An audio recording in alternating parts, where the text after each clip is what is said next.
Muy buenas noches. Bienvenidos nuevamente a la Biblioteca de Diomedes. Hoy, un programa bastante distinto. Cuando la mentira es la verdad. Fake news, posverdad. Hoy vamos a tratar de problematizar estos dos términos que continuamente estamos escuchando, tratar de pensar qué es verdad, qué es mentira y qué utilización política tiene todo este debate. Quizás el punto clave sea evaluarlo a lo largo de la historia, para tratar de algún modo vislumbrar que mentiras siempre hubo, intentos de decir la verdad también, que ha sido difícil decir la verdad también, porque decir la verdad muchas veces implica persecuciones. Pero vamos a arrancar por el principio. Todas las religiones positivas tienen un común denominador: no robar, no matar, no mentir. Ahora bien, ¿qué es decir la verdad? La primera idea que podemos tener, simple, es que el enunciado, la oración, corresponde a la realidad. Es una idea inicial, básica, correcta. De algún modo se empieza a complejizar si la persona que habla, por alguna extraña razón, quizás no esté mintiendo, pero esté bajo el influjo de alguna sustancia psicoactiva, que sea un caso raro, o que su marco cultural lo lleva a pensar y a ver la realidad de determinado modo. ¿Qué querría decir esto? Que desde donde nosotros vivimos es como vemos también el mundo. Hay una problemática de subjetividad en el que alguien, determinada condición, va crecientemente a haber permeado su visión sobre la realidad a partir de un montón de variables que van desde la clase social, su marco religioso, su lugar en el mundo, su edad, su sexualidad. Entonces, ahí ya tenemos un pequeño gran problema, porque no es tan simple definir tampoco qué es la verdad. Pero te lo voy a complicar un poco más. ¿Qué pasa si en la noche de los tiempos, en una edad de oro, realmente estábamos en contacto con la realidad real de las cosas? Si realmente teníamos en aquel momento una comunidad con la verdad, ¿qué pasa si ese saber antiguo se perdió? ¿Qué pasa si todos los esfuerzos de las diversas culturas, de algún modo, es tratar de recuperar aquella antigua edad de oro en la que sabíamos que era la verdad última? Entonces, desde esta perspectiva que tiene mucho de las tradiciones espirituales esotéricas, ¿qué acontece cuando una persona de buena fe hace un juicio sobre algún aspecto distinto de la realidad? Él sanamente está tratando de decir la verdad, está tratando de construir conocimiento, pero él claramente no tiene todo el conocimiento. Es una versión muy parcial de la verdad con muchas mayúsculas. Entonces, la solución pasaría por sopesar qué otras versiones existen sobre ese punto, dando de algún modo una cuota de confianza a los diversos observadores que están desde buena fe tratando de evaluar qué es la verdad.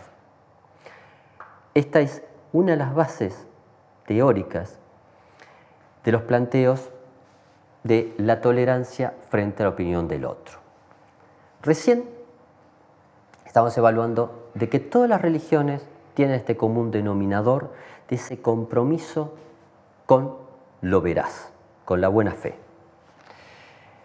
Ahora bien, ¿qué acontece si, como normalmente estamos rodeados, en la sociedad hay un grupo político o una persona que tiene cierto interés en que solamente se escuche determinada versión y esa versión, la verdad, que es bastante falsa? ¿Y qué pasa si esa persona a esta estrategia, en forma muy hábil, la va adornando, envolviendo de argumentos que a las otras personas le parece plausible porque de alguna forma le suenan bastante bien? Vamos por un primer ejemplo que tiene alguna de estas pautas.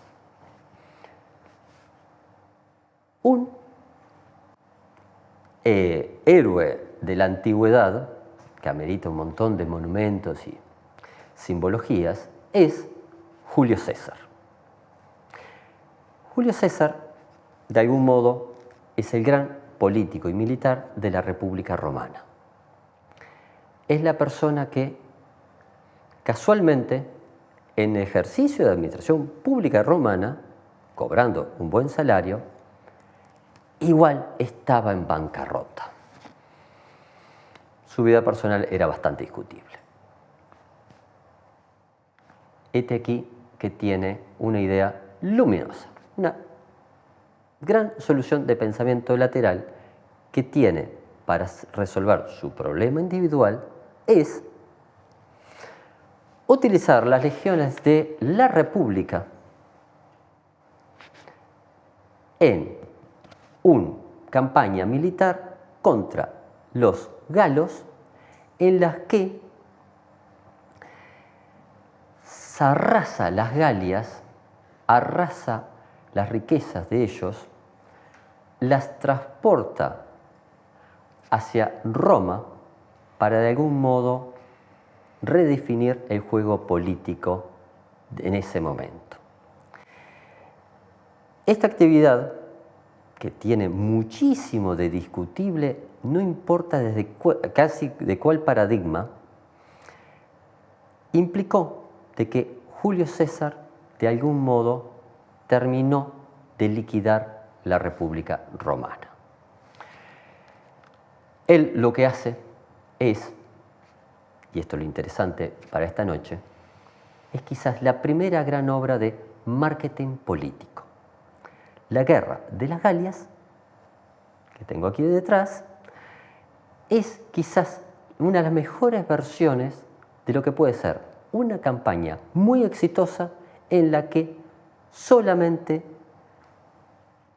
digo la versión que me sirve para mi objetivo político. Entonces, puedo así evaluar claramente de que Julio César tenía una versión interesada. Que esta versión, en este libro, quizás no tenga toda la verdad. Hay otro aspecto. Las clases conservadoras romanas veían a Julio César como un obvio enemigo. Entonces, todo el relato de la aristocracia romana apunta a dinamitar la imagen de Julio César. Entonces, cuando surgen acusaciones como, por ejemplo, que la verdad de que se había hecho una guerra innecesaria contra gente que no estaba realmente atacando a la República Romana y estábamos masacrando poblaciones civiles tan solo para resolver un problema económico personal y financiar una campaña política que de alguna forma implicaba la muerte del proyecto político de siglos de la República Romana, pasa a ser interesante cotejar las diversas fuentes. Julio César significó, de algún modo, la muerte de la monarquía romana. El imperio va a tener otros desafíos. En el imperio romano, aparte de las continuas guerras de expansión, aparece una secta de origen judío que está trayendo un mensaje exótico. Están hablando de amor al prójimo, en una sociedad bastante guerrera, y en una sociedad en la que el compromiso del individuo, de la misma forma que en Grecia con la polis, aquí con el engrandecimiento del Imperio Romano, están hablando de que el individuo, su verdadero destino pasa por salvar su alma, que es eterna. Hay un creciente mensaje individualista que quizás a cierta aristocracia del imperio no le parezca funcional. Entonces, ¿qué se hace cuando hay molestos en un imperio? Bueno, una de las soluciones tradicionales es aplastarlos. Aplastarlos, ¿pero cómo? Si ya estaban insertos por doquier en todo el imperio. Bueno, desde el poder se empieza a construir un relato en que se demoniza a los cristianos. Entonces, si había algún problema, la culpa la tenían los cristianos.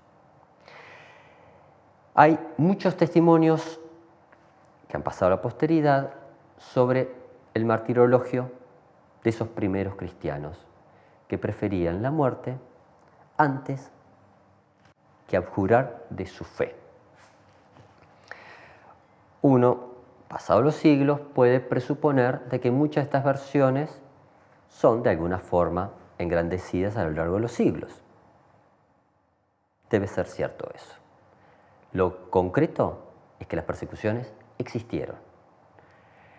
Lo concreto es que la dinámica del poder implica también perseguir al otro.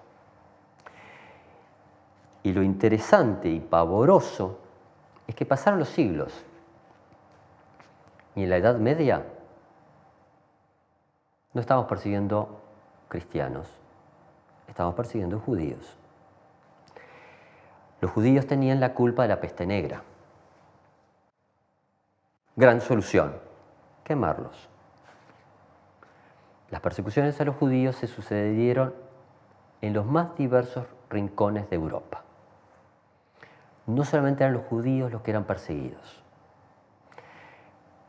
En esa demencia colectiva, de ignorancia, de oscurantismo, el otro enemigo clásico pasaron a ser las auténticas brujas.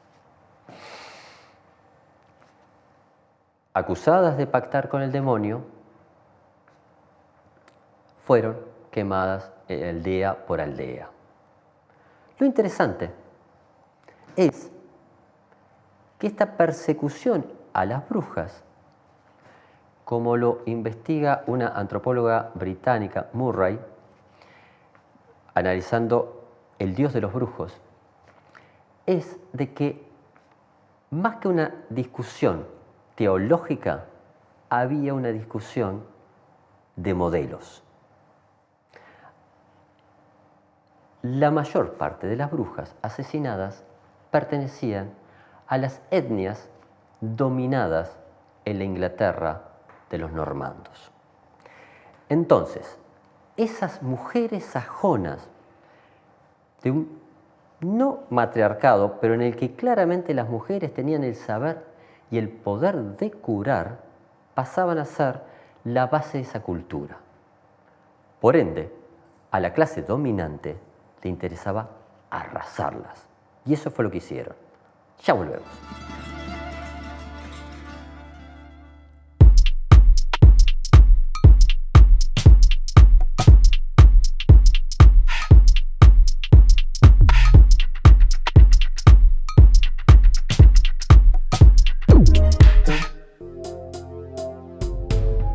Existir Sociedad Anónima es el único importador oficial de repuestos Jack. Trabaja tranquilo con repuestos originales y visítanos en nuestra nueva planta de la Ruta 1, kilómetro 28500.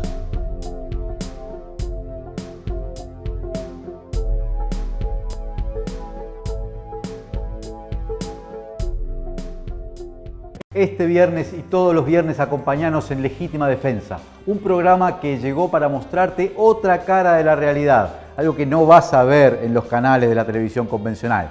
Nos podés ver este viernes y todos los viernes a partir de las 20 horas. Legítima Defensa, un programa para romper el blindaje.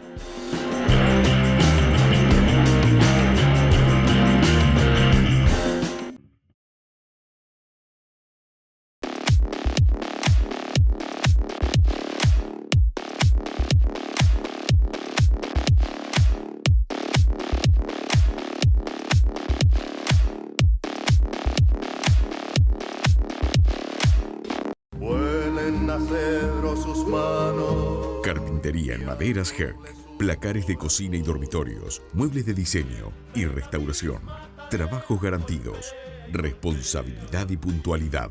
Comuníquese al 095-465-880. Carpintero, lindo oficio. Carpintería Herc. Carpintero, lindo oficio, ¿quién no lo quiere aprender?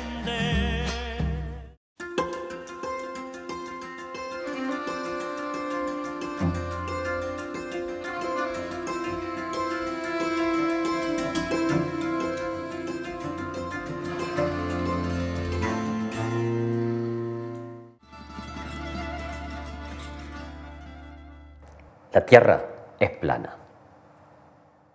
No, no es cierto. En la época de la primera globalización, en la época de los descubrimientos, en el 1500, la mayor parte de la población culta sabía que obviamente el planeta era una maravillosa esfera. Lo que sí había discusión era las dimensiones de dicha esfera. Se suceden los descubrimientos geográficos y arranca a partir de hechos rotundamente reales, como eran las enormes riquezas en el antiguo México, en el antiguo Imperio Inca. Hay una auténtica fiebre del oro en Europa. Se suceden las publicaciones una tras otra que hablan de El Dorado, una ciudad que tenía las mismas características que cualquier otra ciudad, única, variable, que toda era de oro.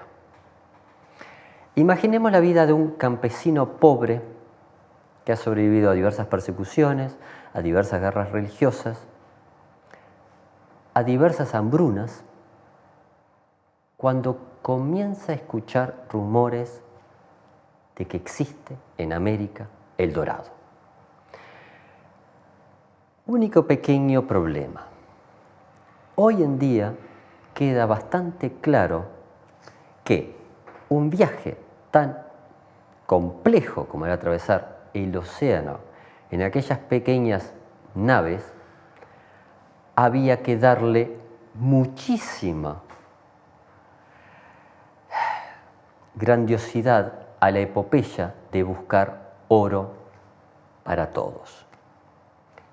Entonces, aquí tenemos cómo se construía una versión absolutamente interesada a partir de hechos reales.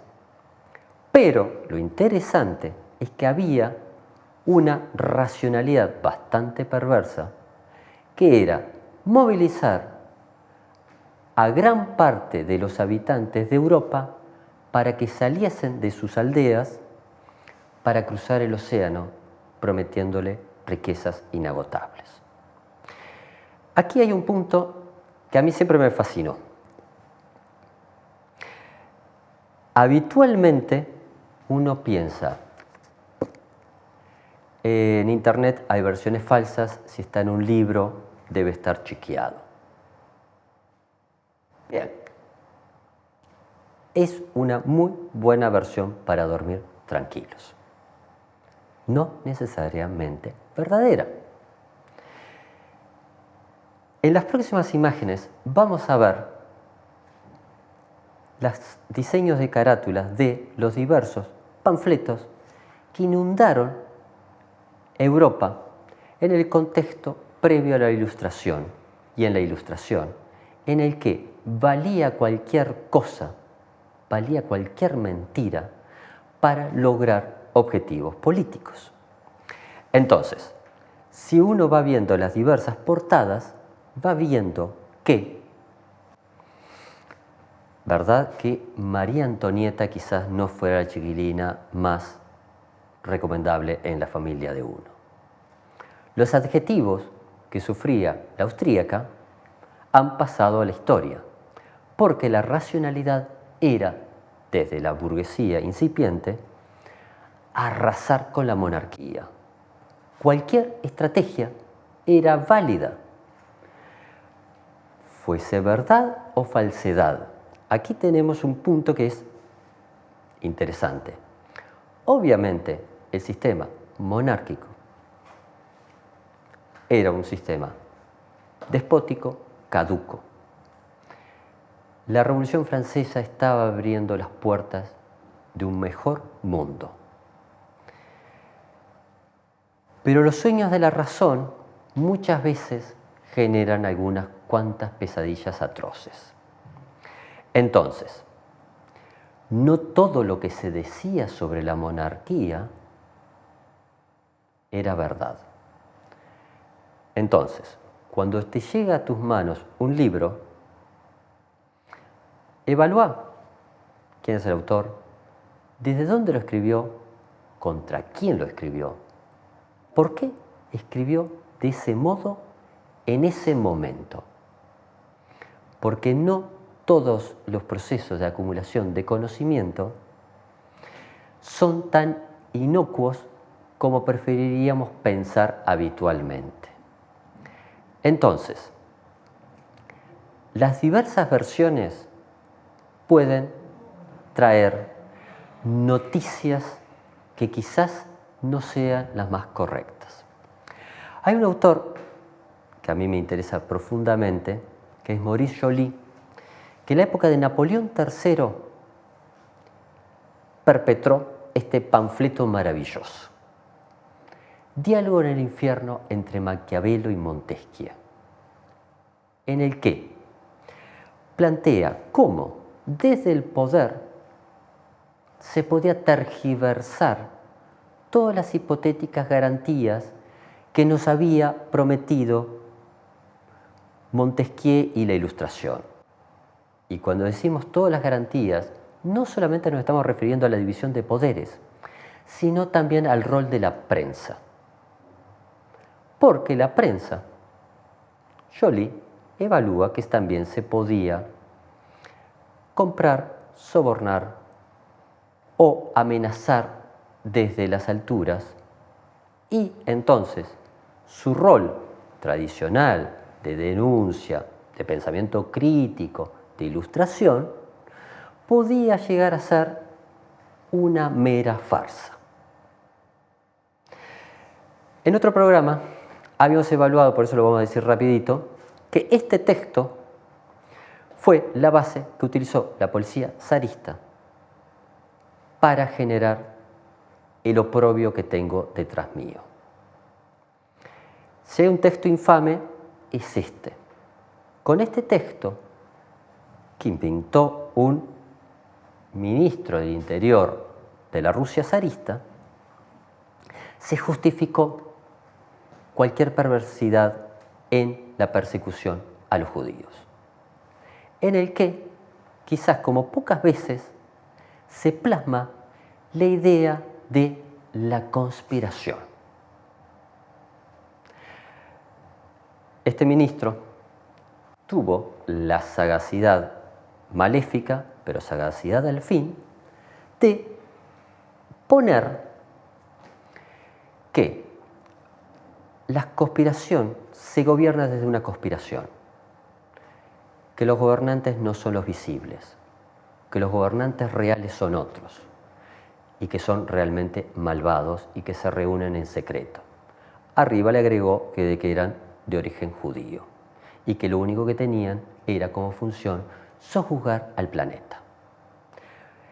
En poblaciones incultas, esto prendió como un reguero de pólvora. Uno se puede preguntar, ¿para qué un ministro del Interior de una Rusia zarista iba a hacer esto? Bueno, por una razón muy simple. Aquí se funda el concepto de chivo expiatorio como gran solución de los males de una sociedad. Si el gobierno continúa haciendo todo mal, bueno, no es culpa del pobre zar. Si las masas están hambrientas, no es culpa del zar. Si la aldea es un lugar sórdido, no es culpa del zar. Es culpa de los judíos, que quizás en esa aldea nadie había visto jamás a un judío. Y por ende era muy fácil odiarlos, porque ni los conocían ni sabían quiénes eran. Aquí tenemos un rol de lo que pueden ser la prensa, los medios de comunicación, que ya nos van mostrando, nos van preanunciando cómo pocas herramientas en la historia de la humanidad han sido tan poderosas como las ideas propagadas. Propagando ideas se cambia un mundo, para bien o para mal.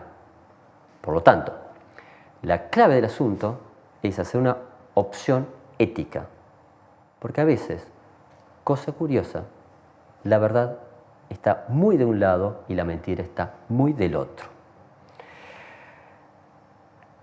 Antonio Machado decía en Juan de Mairena, la verdad es la verdad, lo diga Agamenón o lo diga el porquero. Y quizás, como pocas veces, un texto poético cifra una realidad. En las próximas imágenes vamos a ver una función de la prensa casi lúdica. Para hacer dinero, un medio de comunicación recreó una maravillosa fábula en la que se había por fin detectado la vida en la Luna.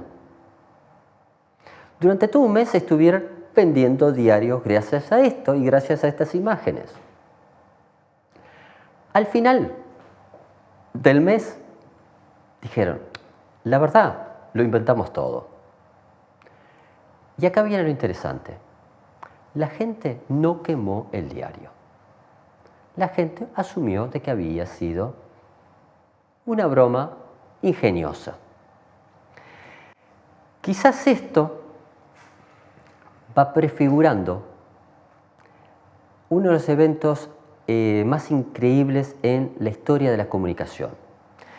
En 1898, H.G. Wells escribe un maravilloso libro de ciencia ficción que es La Guerra de los Mundos. Casi 40 años más tarde, Orson Welles recrea este texto en una audición radiofónica. Pasa lo increíble. En un contexto que ya había pasado la Primera Guerra Mundial, había pasado la gripe española, había pasado la depresión, la gente básicamente estaba aterrorizada por lo que le había pasado y por lo que estaba por venir, que es la Segunda Guerra Mundial. Entonces, en este contexto en que la gente estaba totalmente exasperada, ansiosa, deprimida, derrotada por una vida material extremadamente dura, esta audición la gente asumió que era la verdad, que los marcianos realmente estaban atacando. Hubo gente que se suicidó. De hecho, aquí detrás está la tapa de un diario boliviano en el que también en Bolivia se hizo el mismo experimento. En Bolivia, con bastante menos sentido del humor, atacaron el diario. Pero todo esto, ¿qué te está mostrando? De lo que ya habíamos visto, de que los medios de comunicación pautan la conciencia de una forma que pocas veces lo habíamos podido vislumbrar. Entonces, cuando los nazis tomaron el poder y perpetraron todo esto, toda esta propaganda contra cualquier persona que se opusiera,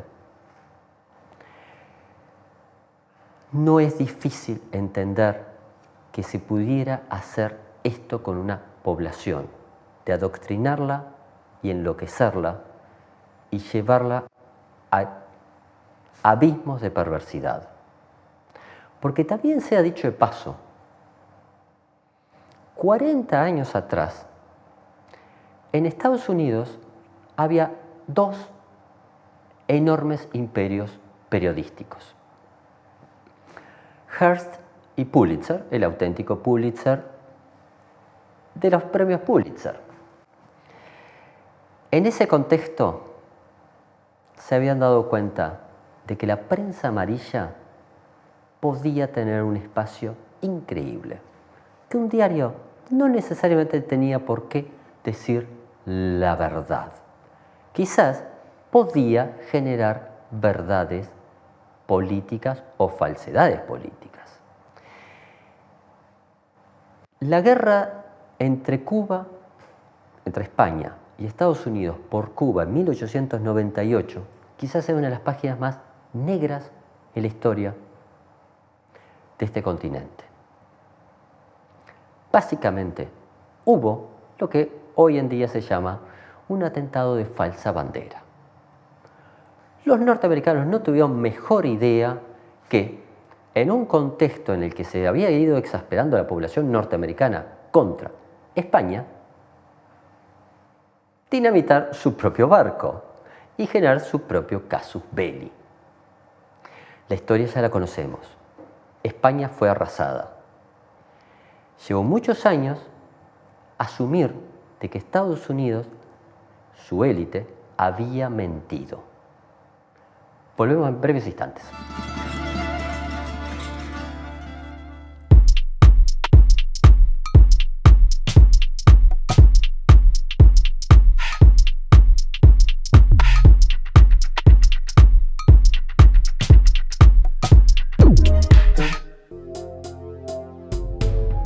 Existir Sociedad Anónima es el único importador oficial de repuestos Jack.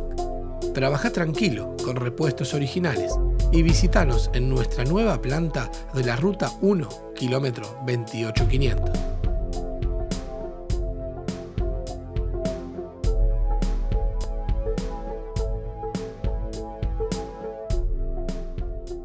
Este viernes y todos los viernes acompañanos en Legítima Defensa, un programa que llegó para mostrarte otra cara de la realidad, algo que no vas a ver en los canales de la televisión convencional.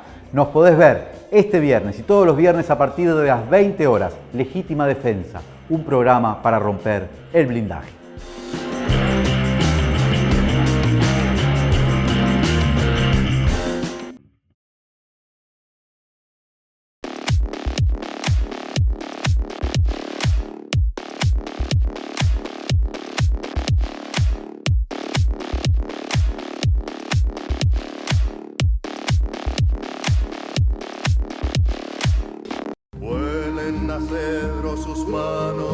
Carpintería en maderas Herc, placares de cocina y dormitorios, muebles de diseño y restauración, trabajos garantidos, responsabilidad y puntualidad. Comuníquese al 095 465 880. Carpintero, Lindo oficio.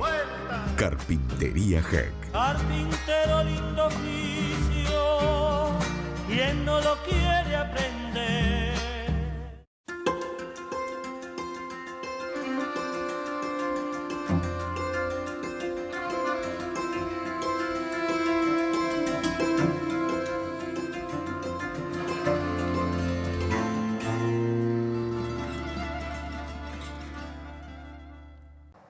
Bienvenidos nuevamente. ¿Quién ganó la Segunda Guerra Mundial? La respuesta habitual, lógica, es los aliados. Estamos todos de acuerdo. ¿Quién detuvo a los nazis? Bien, ahí se empieza a complejizar el tema.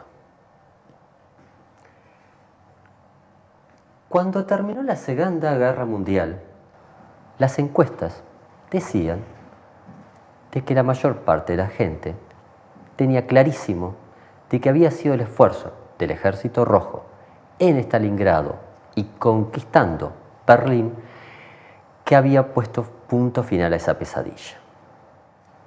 Pero luego de la Segunda Guerra Mundial arrancó la Guerra Fría.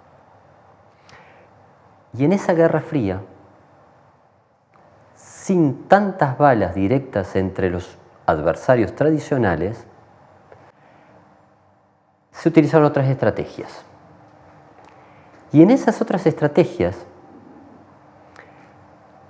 todo el peso de la propaganda norteamericana fue apuntando a que crecientemente todos tengamos como sitio histórico y heroico la toma de Normandía, o sea, el desembarco del día D. Y de a poco se vaya eclipsando la imagen de lo que fue o Leningrado o Stalingrado, que fueron los lugares donde se derrotó a la maquinaria nazi. ¿Por qué retrotraernos a esa época? Porque de algún modo la clave del asunto es que el siglo XX ha sido un gran cambalache. Entonces, gran parte de los eventos claves hay que volverlos a leer una y otra vez. Porque, por ejemplo, la guerra de Vietnam, que tuvo diversas etapas, en el que inicialmente, para hacer un raconto sucinto, las tropas francesas que ocupaban Indochina son desalojadas por movimiento nacionalista insurgente con apoyo creciente de China y de la Unión Soviética. En ese contexto, Estados Unidos empieza a enviar asesores frente al hecho de que la antigua potencia colonial, que era Francia, luego del desastre de Dien Phu, se retiran. En el año 65 tenían 60.000 asesores los norteamericanos en Vietnam del Sur. La guerra estaba básicamente empantanada. Y hubo unos muchachos muy inventivos de la auténtica Company de la CIA que tuvieron una gran idea. La idea deslumbrante que se les ocurrió fue que esa guerra, como estaba planteada, estaba haciendo apenas un empate. Pero que si Estados Unidos realmente desplazaba tropas en forma masiva, era cuestión de pocos meses de aplastar a unos campesinos que apenas plantaban arroz. Surge entonces en los noticieros un lugar, la bahía de Tonkin, en la que la flota americana habría sido atacada a traición por 3 lanchas torpederas de Vietnam del Norte. Llevó algunas décadas que lo obvio se supiese. Había sido básicamente todo inventado. Lo que no fue inventado fue que el presidente Johnson solicitó al Congreso, con la tapa de los diarios del feroz ataque norvietnamita, pasar a otro nivel en el conflicto bélico. Estados Unidos desplazó 500.000 de jóvenes. Pensemos que es el momento del movimiento hippie, que estaba toda la enorme promesa, más allá de lo discutible de las evaluaciones que podemos hacer de la administración Kennedy, que había un sueño de una sociedad más justa, más integrada. Es la época de Martin Luther King, de Malcolm X, de Woodstock. La sociedad norteamericana está en crisis total, porque está sospechando que le están mintiendo. Y es ahí que hay una página, yo diría, épica en la historia del periodismo independiente. Hay un político norteamericano, que es Richard Nixon, que en realidad para los norteamericanos es conocido bajo el nombre de Tricky Nixon, o sea, el tramposo, el mentiroso. A Nixon se le complicaba muchísimo decir la verdad. Era un problema que tenía y bueno, algunas veces uno tiene que asumir los hechos de la vida y Nixon compulsivamente mentía. Luego han venido otros mandatarios, no solamente en Estados Unidos, en otras tierras también, no vamos a privatizar el problema de la mentira de Estados Unidos, que tiene ese mismo problema. El hecho concreto es que Nixon, en su megalomanía, se le ocurre tratar de arrasar el Partido Demócrata, su adversario, por métodos de espionaje. No se le ocurre mejor idea que enviar un equipo de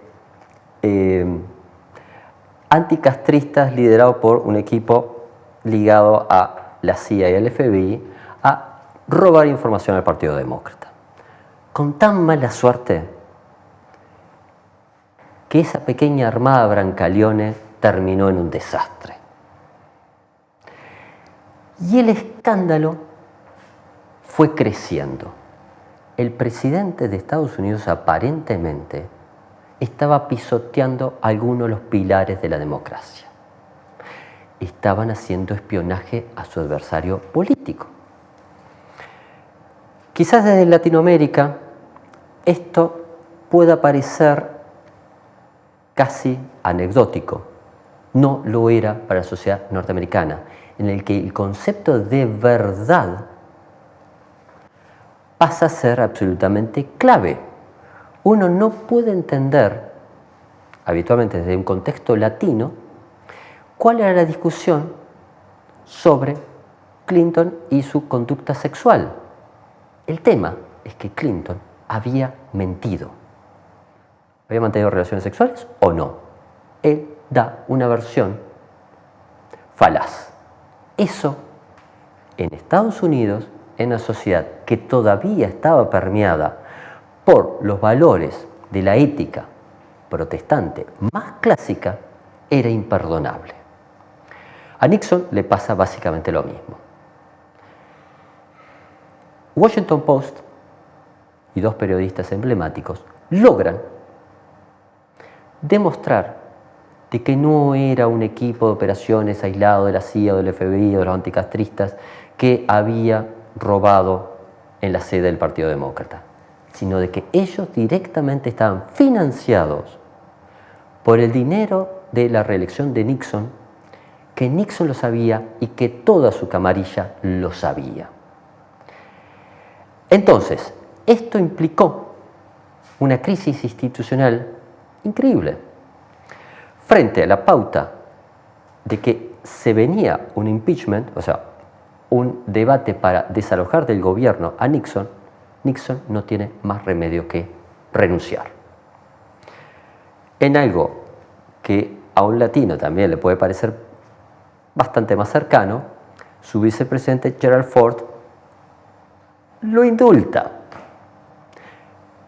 Pero el hecho concreto es que Nixon mintió a su pueblo, robó información de su adversario y la prensa logró demostrarlo. Y acá viene algo que marca historia también. ¿A qué no saben qué hizo el señor Nixon?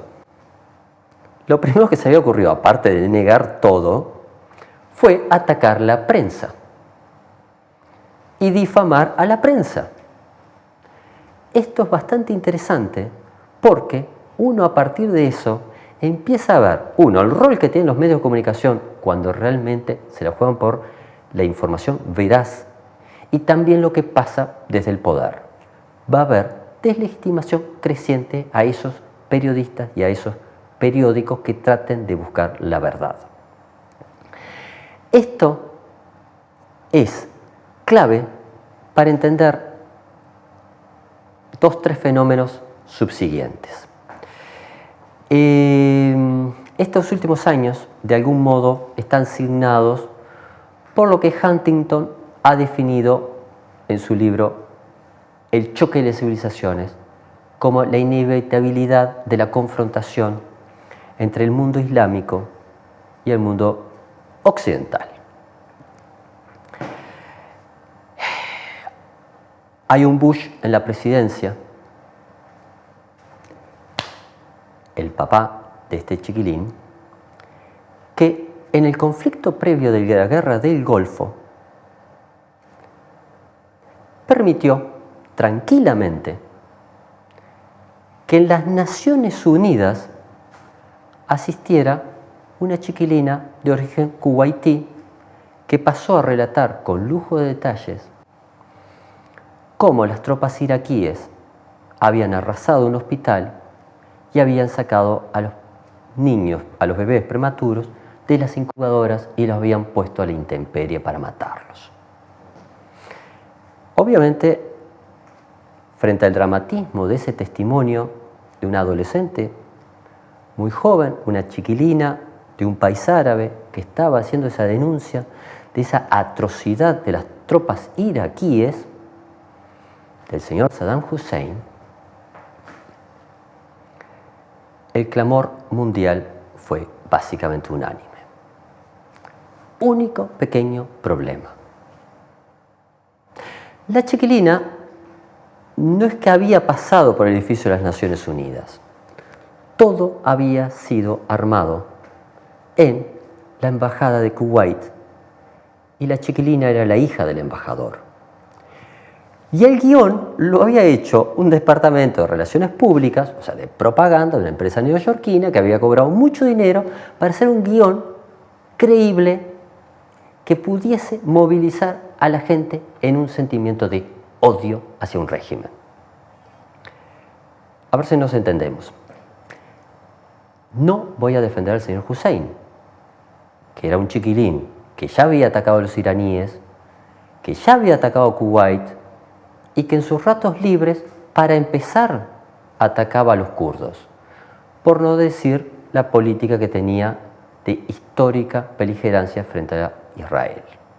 O sea, Hussein realmente era una persona que, difícil de defenderla, pero lo interesante es que la mentira fue construida en forma sistemática para arrasarlos. Entonces,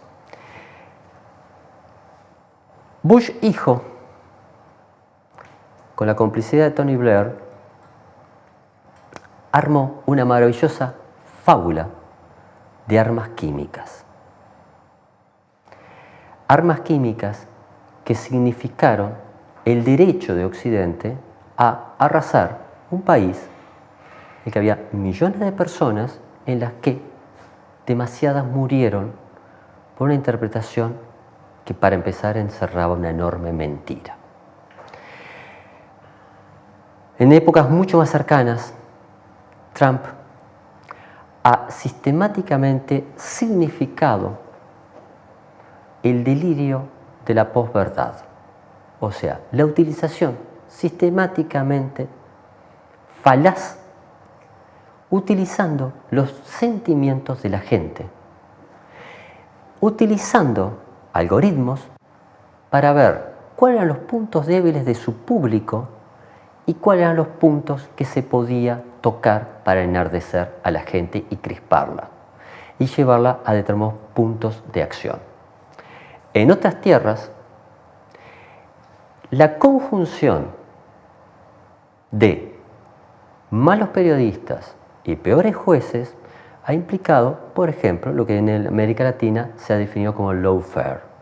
Hace pocos días, ahora sí está en todas las tapas de los diarios, Lula resultó que era inocente. Moro ya obviamente estuvo cobrando su premio que le había prometido Bolsonaro si encarcelaba a Lula. Esto es también parte de la historia. Tenemos que asumir que para ser ciudadanos conscientes, hoy es necesario sopesar muchísimo más la información que recibimos. Todo lo que yo dije esta noche, como siempre, es harto discutible. Yo lo único que les pido es que, por favor, piensen, lean, contrasten la información. Porque hoy, más que nunca, para ser libres hay que ser cultos. Cultos para ser libres, libres para luchar. Muchísimas gracias nuevamente.